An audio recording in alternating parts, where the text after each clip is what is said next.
Students, ये sociology test series का 10वां part है और इसमें हम लोग समिति से जुड़ी हुई बात करेंगे। बेसिक कॉन्सेप्ट को लेकर के चल रहे हैं और मिसलेनियस है, छुटपुट प्रश्न है जो मैं देख रहा हूँ बेसिक कॉन्सेप्ट के रूप में। तो चलिए शुरू करते हैं। आप इसको ज़्यादा से ज़्यादा प्रैक्टिस करें, सुने। तो ये जो है ना ही सिर्फ नेट के विद्यार्थियों के लिए बल्कि BA MA के जो विद्यार्थी हैं उनको भी फ़ायदा पहुंचने वाला है। तो पहला प्रश्न हम आपसे करते हैं कि किसी उद्देश्य की प्राप्ति के लिए लोगों को मिलकर कार्य करने को समिति कहते हैं। ये किसने कहा? किसी उद्देश्य की प्राप्ति के लिए लोगों के मिलकर कार्य करने को समिति कहते हैं, ये किसने कहा?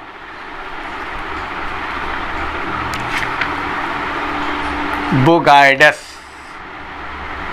चलिए नेक्स्ट क्वेश्चन देखिए। जब किसी समूह के सदस्य जीवन के विशिष्ट लक्ष्य में शामिल हैं तथा औपचारिक नियमों के अनुसार उसकी पूर्ति करते हैं तब वे संगठित करते हैं और क्या कहलाते हैं? समिति कहलाते हैं। जब विशेष उद्देश्य के लिए कुछ लोग मिल करके कुछ कार्य करते हैं उसको समिति कहते हैं।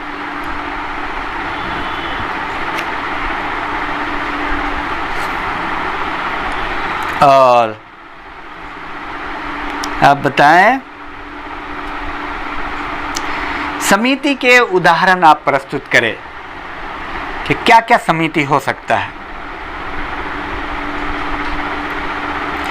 श्रमिक संघ, किसी भी प्रकार का क्लब, आर्य समाज, ये सब समिति है। लेकिन पार्क में टहलने वाले लोग ये समिति नहीं है।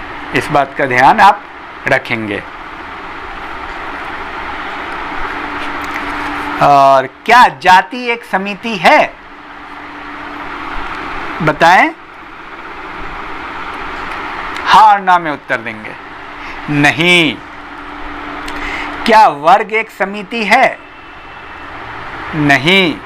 क्या गांव एक समिति है? नहीं। समिति क्या है? जितने प्रकार के संगठन हैं वो सब समिति है। जितने प्रकार के क्लब हैं वो सब समिति है। जैसे मजदूरों का संगठन, श्रमिकों का संगठन, ये सब समिति है।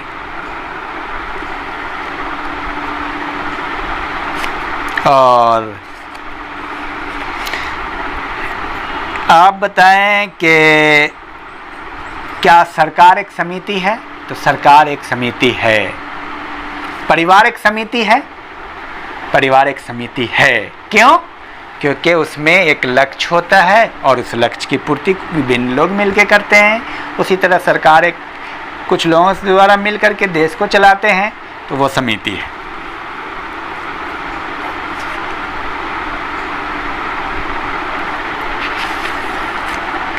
देखिए, जब हम परिवार को एक समूह के रूप में लेते हैं तो हम क्या कहेंगे उसे? जब परिवार को समूह के रूप में लेंगे तो समिति कहेंगे। अगर समूह के रूप में नहीं लेंगे, नॉर्म्स के रूप में लेंगे, नियम और कानून के रूप में लेंगे, तो परिवार एक संस्था है।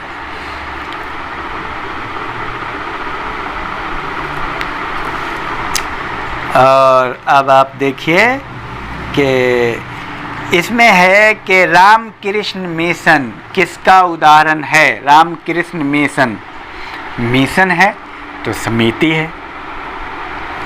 ठीक है। और देखिए, क्रिकेट क्लब समिति है या नहीं? है। कर्मचारी संघ समिति है या नहीं?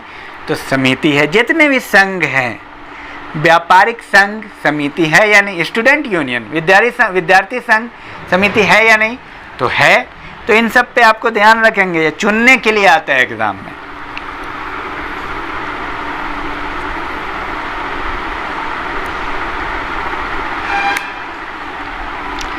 और समिति के बारे में कौन सा कथन सही है? इसमें एक है, समिति के लिए सबसे महत्वपूर्ण कथन क्या है?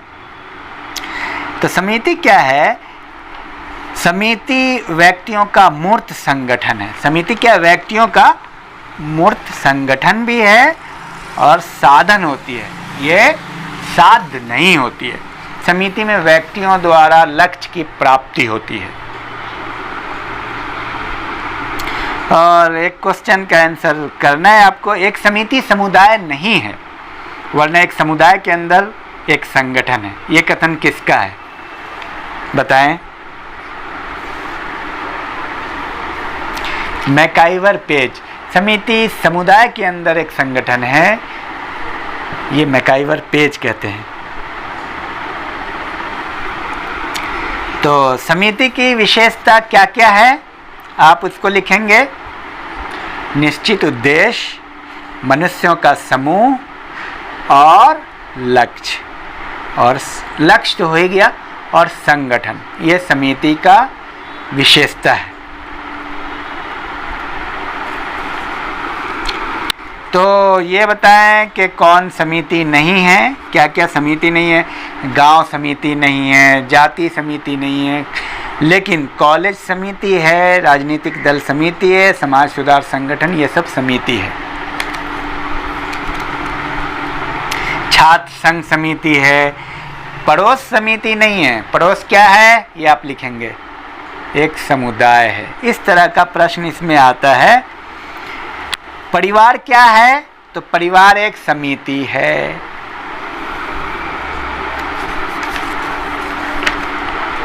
ठीक है,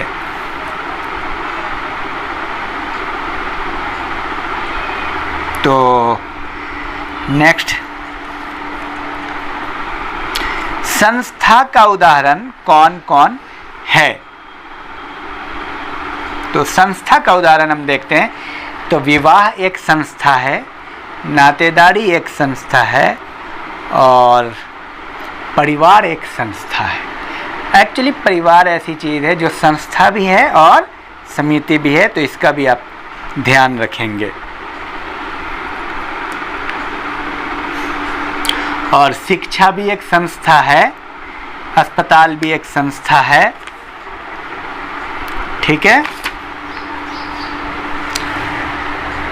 तो जेल एक संस्था है, अस्पताल भी एक संस्था है, शिक्षा भी संस्था है, और परिवार भी संस्था है। लेकिन आपको समझना पड़ेगा कि किन परिस्थितियों में आप परिवार को संस्था के रूप में देखते हैं। जब परिवार को व्यक्तियों के रूप में देखेंगे तो समिति होगा, और नियमों के रूप में देखेंगे तो संस्था होगा।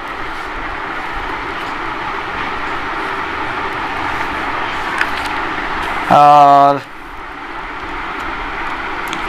संस्था की विशेषता क्या है, इसके बारे में आपको जानना है और लिखना भी है, आपको पॉइंट लिखना है। तो संस्था की विशेषता यह है कि सुपरिभाषित नियम होते हैं, इसके अंदर रीति रिवाज होते हैं, और निश्चित उद्देश्य होता है संस्था का भी, नियम होता है, और नियमों के प्रति अनुपालन की भावना होती है संस्था में।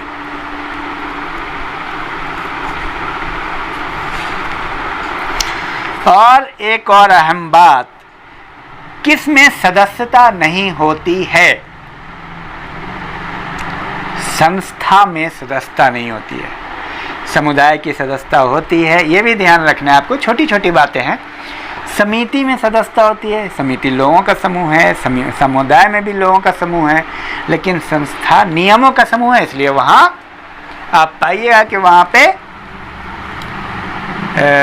एक तो यह कि मूर्त भी नहीं होता और सदस्यता भी नहीं होती, यानी कौन है जो नहीं दिखता है, अमूर्त होता है, इनविजिबल होता है। ये प्रश्न आ सकता है। संस्था है, संस्था की चर्चा किसने की, हर्बर्ट स्पेंसर ने की।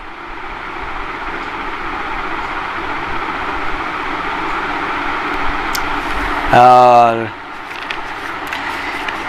एक निश्चित सामाजिक आवश्यकता की पूर्ति हेतु भूमिकाओं एवं परिस्थितियों के पुंज के रूप में संस्था को किसने परिभाषित किया है, ये बताएंगे आप।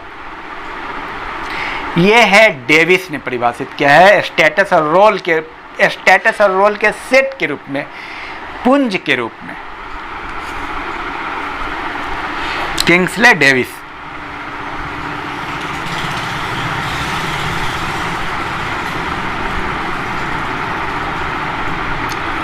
और आप बताएं, स्कूल एक दमनकारी संस्था है, किसने कहा? बहुत बेहतरीन कॉन्सेप्ट है ये, इवान इलिच। सामाजिक संस्थाएं संस्कृति का हृदय ही है। सामाजिक संस्थाएं संस्कृति का हृदय है, किसने कहा? जिन्सबर्ग ने कहा। जिन्सबर्ग ने कहा। तो और आप लोग जो है अभी लिखेंगे कि संस्था की कौन कौन सी विशेषता है, समिति की कौन कौन सी। समिति और संस्था में क्या अंतर है महत्वपूर्ण? संस्था में सदस्य नहीं होते और समिति में सदस्य होते हैं। संस्था अमूर्त होती है, इनविजिबल होती है, समिति विजिबल होती है। और हम समिति के सदस्य होते हैं, संस्था के नहीं। ये किसने कहा? थोड़ा बताइए आप, बहुत ही महत्वपूर्ण है ये। हम समिति के सदस्य होते हैं, संस्था के नहीं। मैकाइवर पेज ने कहा। चलिए, एक संस्था में अवधारणा, विचार, धारणा, सिद्धांत, हित एवं ढांचा सन्निहित होता है। ये किसका मत है? थोड़ा परिभाषा भी जानना जरूरी है। समनर ने कहा। आपको पता है समनर ही संस्था, समनर ने किताब लिखी, उसका नाम बताया, ये बहुत आता है, हर एग्जाम में आता है, BA MA नेट में भी आता है। फॉकवेज, इसी में उन्हें संस्था के उद्भव की बात की। फॉकवेज किताब किसकी है? आंसर करें। WG Sumner. ठीक है, चलिए एक और सवाल करता हूं। भूख, प्यास, अहंकार एवं भय विशेष मानवीय हित हैं जिनसे सामाजिक संस्थाओं का उदय हुआ है, किसका कथन है? एलवुड का। एलवुड का कथन है ये, एलवुड का।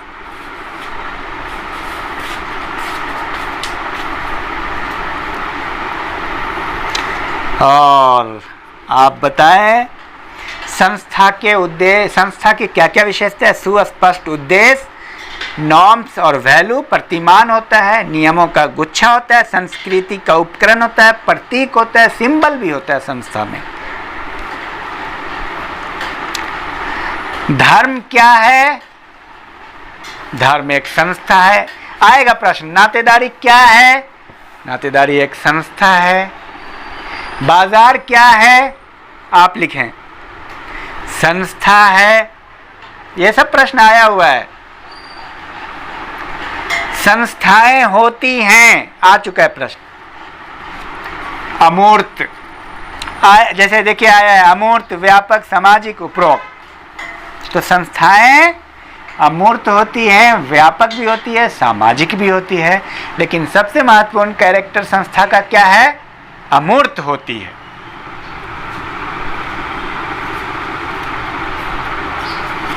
और विवाह क्या है बताएं?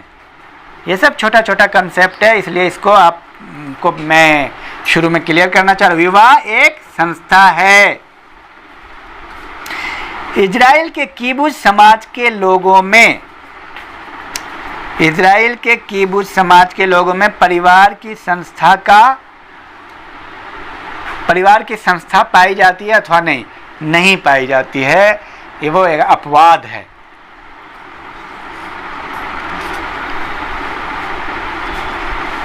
और परीक्षा प्रणाली भी संस्था है। परीक्षा प्रणाली भी संस्था है। पूजा और प्रार्थना भी संस्था है, पूजा करने का तरीका। और चलिए, और राज समिति नहीं बल्कि एक संस्था है, ये सत्य है या असत्य है? ये बताना है। राज समिति नहीं बल्कि एक संस्था, यह आंशिक सत्य है।